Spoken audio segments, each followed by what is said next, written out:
हमारे इदारे तबाह हो गए, बल्कि इदारे आपस में दस्त बगरेबान है। पहली बार हमने ये देखा कि अदालतों में जजेस बरमला एक दूसरे के खिलाफ पार्टियां बन गई है। इख्तिलाफ राय कोई बुरी चीज नहीं है, हमेशा होता है, लेकिन ये तमाशा पाकिस्तान के लोगों ने पहली बार देखा कि पार्लियामेंट एक तरफ और अदलिया दूसरे तरफ, जजेस और सदर एक तरफ और वजीर आजम और पार्लियामेंट दूसरे तरफ। ये इख्तिलाफात और ये लड़ाई, अगर इस बुनियाद पर ये लड़ाई होती कि पाकिस्तान में अदल और इंसाफ कैसे कायम हो, बड़ी मुस्बत बात हो। गुर्बत का खात्मा कैसे हो, महंगाई का खात्मा कैसे हो, बेरोजगारी का खात्मा कैसे हो, कश्मीर कैसे आजाद हो, डॉक्टर आपिया को कैसे वापस लाया जाए, मिसिंग पर्संस का मसला कैसे हल हो। लेकिन ये मौजुआत हमारे अशराफिया का मौजुआत नहीं है, मुफादात की जंग है, और मुफादात की जंग में इस आग में पूरी कौम जल रही है।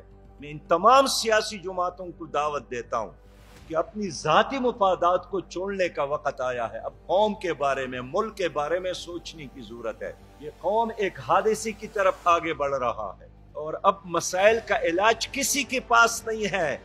इसलिए आओ मिलकर डायलॉग करते हैं, मुज़ाकरात करते हैं। मुझसे लोग पूछते हैं कि अगर मुज़ाकरात और डायलॉग नाकाम हो गई तो फिर क्या होगा। मैं कहता हूँ फिर डायलॉग करना है, फिर नाकामी हो तो फिर डायलॉग करना है। अगर अमेरिका और अफगानिस्तान के तालिबान ने 20 साल लड़ने के बाद भी मुज़ाकरात किए, नेल्सन मंडेला और डेल्सन डिक्लार्क ने 27 साल लड़ने के बाद मुज़ाकरात किए, तो क्या हमारे लिए जायज नहीं है कि हम भी बैठ जाएं कि मुल्क में अमन कैसे कायम हो, मईशत किस तरह बेहतर हो।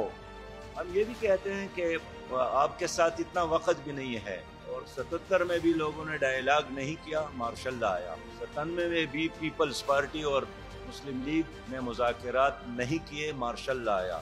अगर इन लोगों ने भी कोई पॉजिटिव डायलॉग के लिए आमादगी जाहिर नहीं की, अल्लाह ना करे कि वो अजीज हमवतनों के अल्फाज पाकिस्तान एक बार फिर सुने।